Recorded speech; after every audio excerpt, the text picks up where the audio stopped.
بسم الله الرحمن الرحيم نحمده ونصلي على رسوله الكريم أما بعد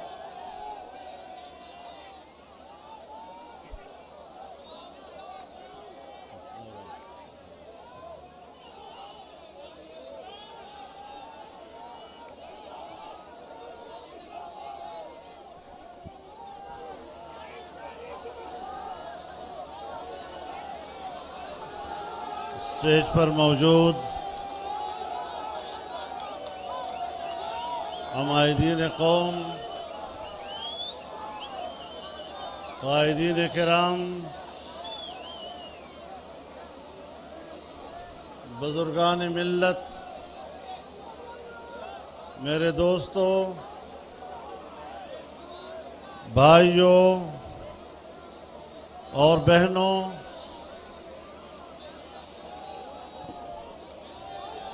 میں سب سے پہلے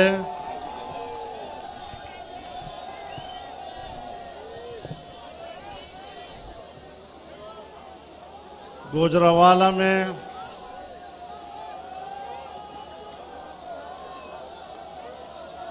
پاکستان ڈیموکریٹک موومنٹ کے زیر انتظام منعقدہ اس عظیم الشان اجتماع کی میزبانی پر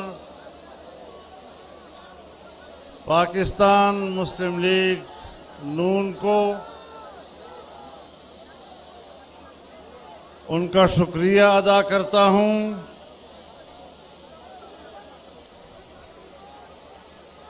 اور آج گوجرانوالہ میں آپ کا یہ بکھرا ہوا سمندر جعلی حکمرانوں کی کشتی کو غرقاب کر کے ہی دم لے گا، اور جب تک اس ناپائیدار کشتی کو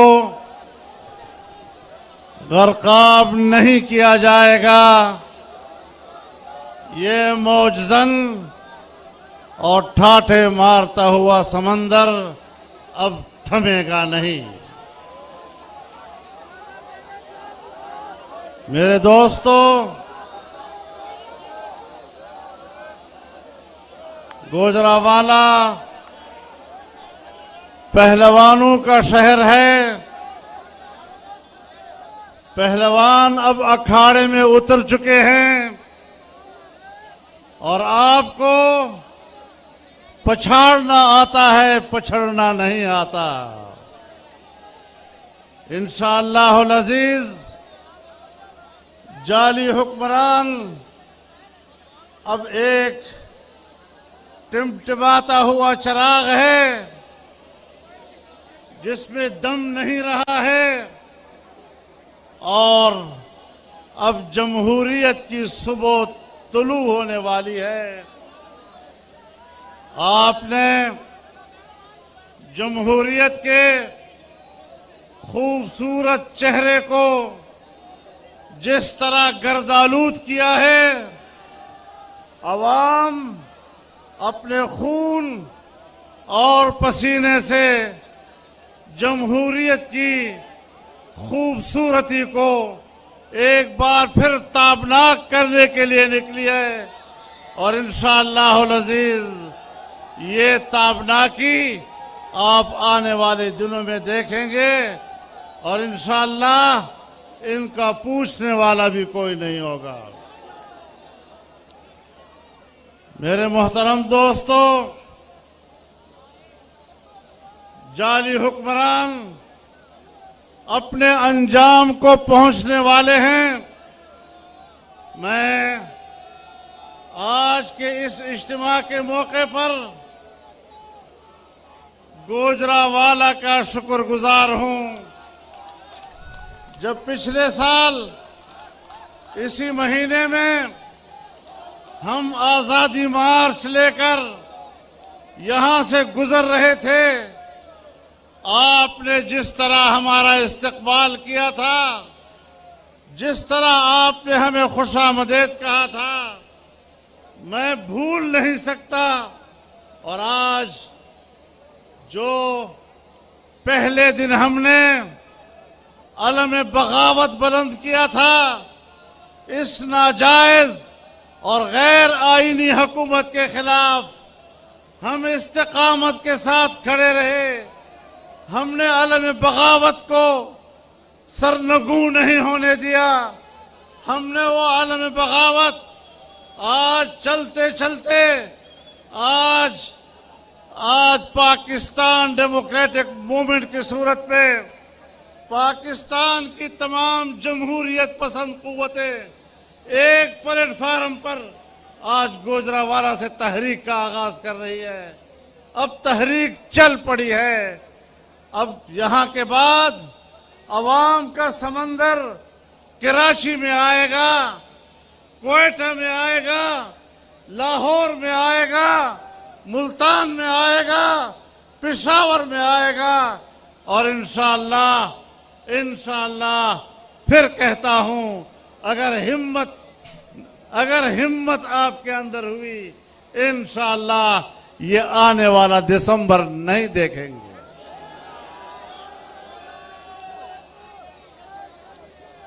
اب ان کے اوسان خطا ہو چکے ہیں، ان کی ہمت جواب دے چکی ہے، اور آج جہاں وہ کہتے ہیں کہ پارلیمنٹ میں ہماری اکثریت ہے، جہاں یہ لوگ پارلیمنٹ میں اپنی اکثریت کے دعوے دار ہیں، آج کے دن 15 ممبران اپوزیشن نے جعلی حکمران کو ایوان سے بھگایا ہے. ان کی اکثریت اس کے کام نہیں آئی ہے، اس کی اکثریت اس کو سہارا نہیں دے سکی ہے. میں یہ بھی کہہ دینا چاہتا ہوں کہ اگر یہ سلیکٹڈ ہیں تو کوئی تو سلیکٹر بھی ہے. اب سلیکٹر کہے کہ میرا نام نہیں لینا، کیسے نام نہ لیں؟ آپ نے چوراہے کے اوپر جمہوریت کو ذبح کیا ہے، اور جمہوریت کو ذبح کر کے ایک جعلی حکمران کو اقتدار کے تخت پر بٹھایا ہے. اس کا ذمہ دار کون ہوگا؟ جمہوریت کے قتل کا مجرم کون ہوگا؟ اور میں پوچھنے کا حق رکھتا ہوں یا نہیں؟ کیا میں یہ پوچھنے کا حق رکھتا ہوں یا نہیں؟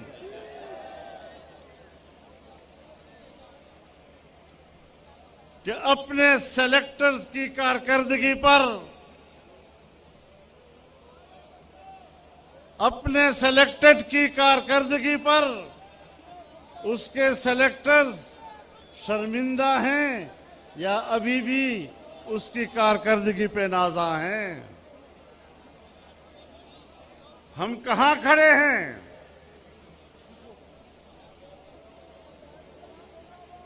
ہم مدینہ مزاج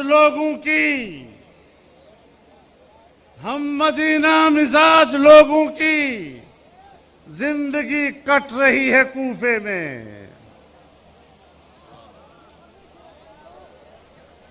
میرے محترم دوستو، جب آل پارٹیز کانفرنس ہوئی تو انہوں نے جواب میں کہا کہ آج انڈیا بڑا خوش ہے، پاکستان کی سیاسی جماعتوں کے اتحاد سے انڈیا بہت خوش ہے. میں کہتا ہوں جب تم نے کشمیر کو انڈیا کے ہاتھوں بیچا، انڈیا نے تو اس دن عید منائی تھی، انڈیا نے تو اس وقت بغلے بجائی جب اس نے کشمیر پر قبضہ کیا، اور تم نے خاموشی سے اس کو قبول کر لیا تھا.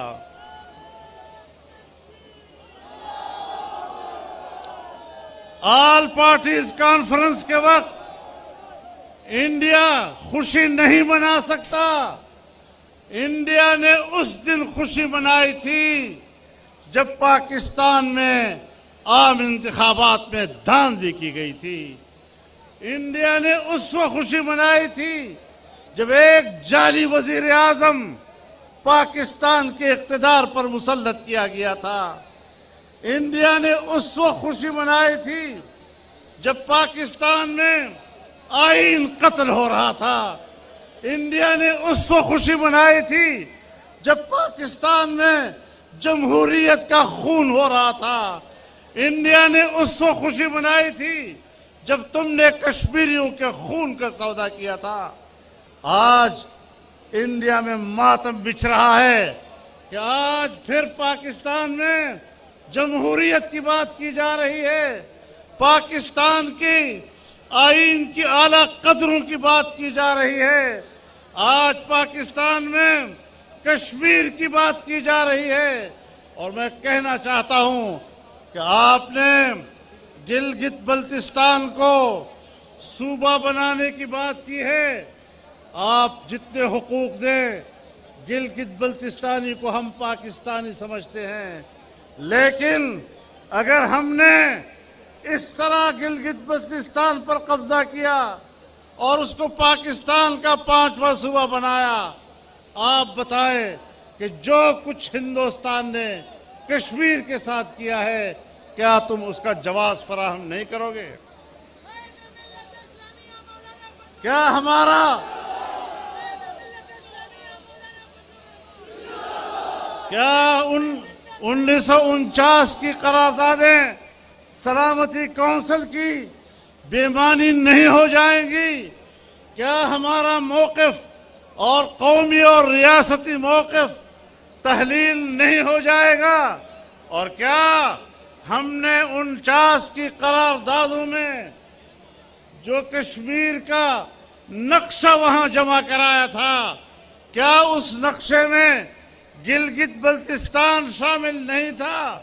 اور کیا آزاد کشمیر کی سپریم کورٹ نے یہ فیصلہ نہیں دیا کہ گلگت بلتستان آزاد جموں و کشمیر کا حصہ ہے،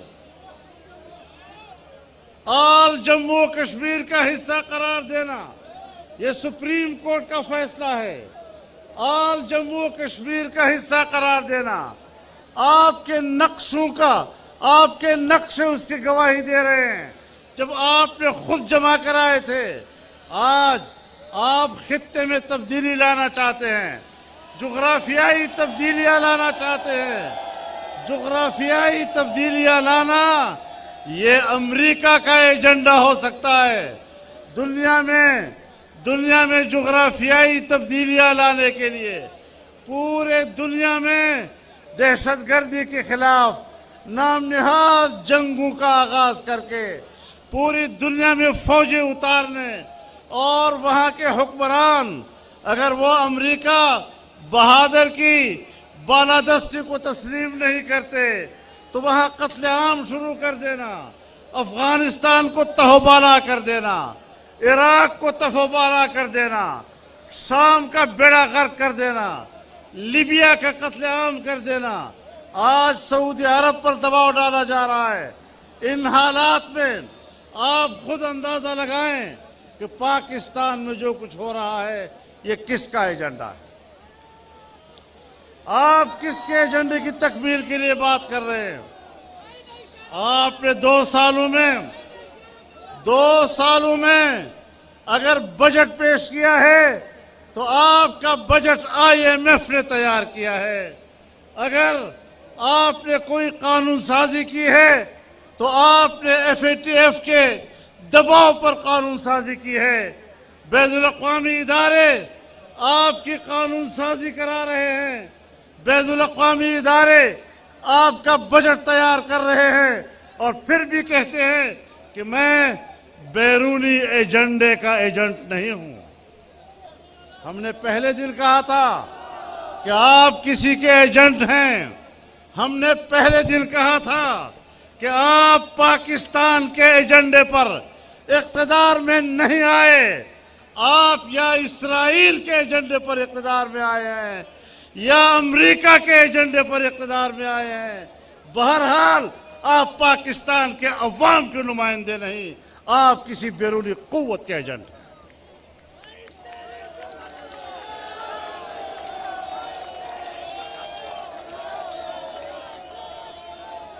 میرے محترم دوستو، اب ہمیں یہ سیاست ختم کرنی ہوگی۔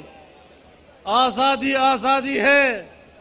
میں اپنی تاریخ کے ان اسلاف سے نسبت رکھتا ہوں جنہوں نے بر صغیر کی آزادی کے لیے قربانیاں دی تھیں، پھانسیوں پہ چڑھے تھے، آگ میں کودے تھے، خون کے دریا سے گزرے تھے۔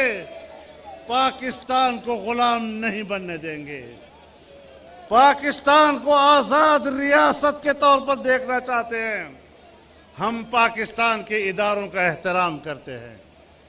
فوج سے ہماری کوئی لڑائی نہیں، فوج ہمارا ادارہ ہے، لیکن اگر آپ دفاع کے پیشہ ورانہ ذمہ داریوں سے ہٹ کر سیاست میں مداخلت کرتے ہیں، پاکستان پر اپنا اقتدار جماتے ہیں، آئین کو پامال کرتے ہیں، مارشل لا لگاتے ہیں، اقتدار پر آپ قبضہ کرتے ہیں، انتخابات اپنے کنٹرول میں کراتے ہیں، دھاندلیاں کراتے ہیں، تو پھر آپ کے خلاف کلمہ حق بلند کرنا یہ ہمارا کام نہیں تو اور کس کا کام ہو سکے گا؟ ہم پاکستان کی سیاست کو اس طرح مقید نہیں دیکھنا چاہتے۔ ہم پاکستان کی سیاست کو کسی کے ہاتھوں یرغمال نہیں دیکھنا چاہتے۔ ہم پاکستان کی سیاست کو قوم کے ہاتھوں دینا چاہتے ہیں۔ ووٹ پاکستان کے عوام کا حق ہے، یہ حق چھینا گیا ہے، اس حق پر ڈاکہ ڈالا گیا ہے۔ ہم قوم کے اس حق کو عوام تک پہنچانا چاہتے ہیں۔ اس کے لیے عوام کو میدان میں آنا ہوگا۔ میرے محترم دوستو، میرے قائدین نے بڑی صراحت کے ساتھ پاکستان کی معیشت پر تفصیلی بات کی ہے۔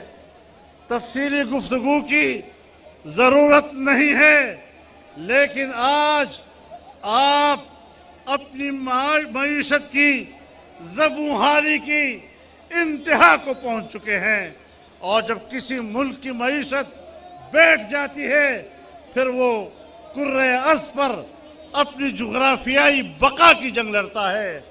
اگر سوویت یونین اپنی معیشت کی تباہی کے نتیجے میں آج کرۂ ارض کے نقشے پر نہیں ہے تو پاکستان اتنا طاقتور نہیں کہ وہ اپنے وجود کو برقرار رکھ سکے۔ آؤ پوری قوم اکٹھی ہو، تمام جماعتیں ایک صف پہ کھڑی ہو، ہم آپس میں اختلاف کریں گے لیکن ملک ایک ہے، اس ملک کو بچانا ہے۔ آئین ایک ہے، اس آئین کو بچانا ہے۔ جمہوریت پہ اتفاق ہے، اس جمہوریت کو بچانا ہے۔ پاکستان کا اسلامی تشخص، اس پر کوئی اختلاف نہیں۔ ہم نے پاکستان کے اسلامی تشخص کے تحفظ کرنا ہے۔ ہم نے ملک کے اندر ہم آہنگی پیدا کرنی ہے۔ فرقہ وارانہ نفرتیں کہاں سے پیدا کی جاتی ہے، یہ تعصبات کہاں سے جنم لیتی ہیں، سب ہمیں معلوم ہے۔ کہاں سے یہ ساری چیزیں بنتی رہتی ہیں۔ آج ملک میں خون ریزیاں کرائی جا رہی ہیں اس بنیاد پر تاکہ لوگ فرقہ واریت کی بنیاد پر لڑیں اور پاکستان میں سیاسی عمل کمزور ہو جائے۔ جمعیت علماء اسلام نے ہمیشہ فرقہ وارانہ نفرتوں کی نفی کی ہے، قومی وحدت کی بات کی ہے، اور تمام مکاتب فکر کی سیاسی قوتوں نے ہم آہنگی کی بات کی ہے۔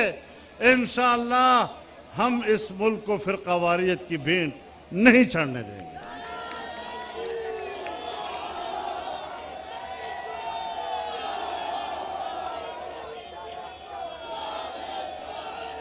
میرے محترم دوستو، آج اس موقع پر میں آپ کے سامنے یہ بات بھی لانا چاہتا ہوں، مزید تفصیل بھی لیں گے، لیکن آج اس جعلی حکمران کی اسمبلی میں ایک نئی قانون سازی کی جا رہی ہے کہ ہماری جو ساحلی علاقے ہیں اور سمندری حقوق ہیں اس کو صوبوں کے اختیار سے باہر کر دیا جائے اور وفاق کے قبضے میں دیا جائے۔ یہ 18ویں ترمیم کی روح کے خلاف ہے، یہ پاکستان کے آئین کی روح کے خلاف ہے، اور انشاءاللہ اس مسئلے پر پی ڈی ایم ایک متفقہ موقف دے گا انشاءاللہ۔ یہ ملک عوام کا ہے، ہر صوبے کے عوام اپنے صوبے کے وسائل کے مالک ہیں، اور اپنے صوبے کے وسائل کے مالک وہاں کے عوام اور ان کے بچے ہیں۔ ہم کسی کو یہ حق دینے کے لیے تیار نہیں کہ وہ کسی صوبے کے وسائل پر قبضہ کرے اور وہاں کے بچوں کو ان کے حق سے محروم کرے۔ انشاءاللہ یہ جدوجہد جاری رہے گی، یہ سلسلہ جاری رہے گا۔ تحریک اب چل پڑی ہے اور اب نہ رکے گی نہ تھمے گی۔ ہاں اس وقت تھمے گی جب اس ملک پہ آئین کی بالادستی ہوگی، سیاست میں اداروں کی مداخلت ختم ہوگی، ادارے اپنے جرم کو تسلیم کر لیں، قوم سے معافی مانگیں۔ اس کے بغیر اب معاملات طے نہیں ہو سکتے۔ ہماری طرف سے کوئی جھگڑا نہیں، جب بھی مداخلت ہوئی ہے اداروں کی طرف سے ہوئی ہے۔ ادارے کیوں اپنے فرائض سے تجاوز کر کے عوام کے معاملات میں مداخلت کرتے ہیں؟ اس طریقے سے ملک نہیں چلا کرتے، تصادم سے ملک نہیں چلا کرتے۔ اپنے دائرہ اختیار سے تجاوز کر کے معاملات میں مداخلت کرنا، اس سے ملک نہیں چلا کرتے۔ ملک کو چلانا ہے تو ذمہ داری کے ساتھ چلانا ہے، اپنے فرائض کے ساتھ چلانا ہے، اپنے اختیارات کے ساتھ چلانا ہے، اور انشاءاللہ العزیز یہ منزل ہم سب مل کر حاصل کر کے رہیں گے۔ آپ کو ایک بار پھر اس عظیم الشان اجتماع کے انعقاد پر مبارکباد پیش کرتا ہوں۔ اہل گوجرانوالہ کو اس کی میزبانی پر مبارکباد پیش کرتا ہوں۔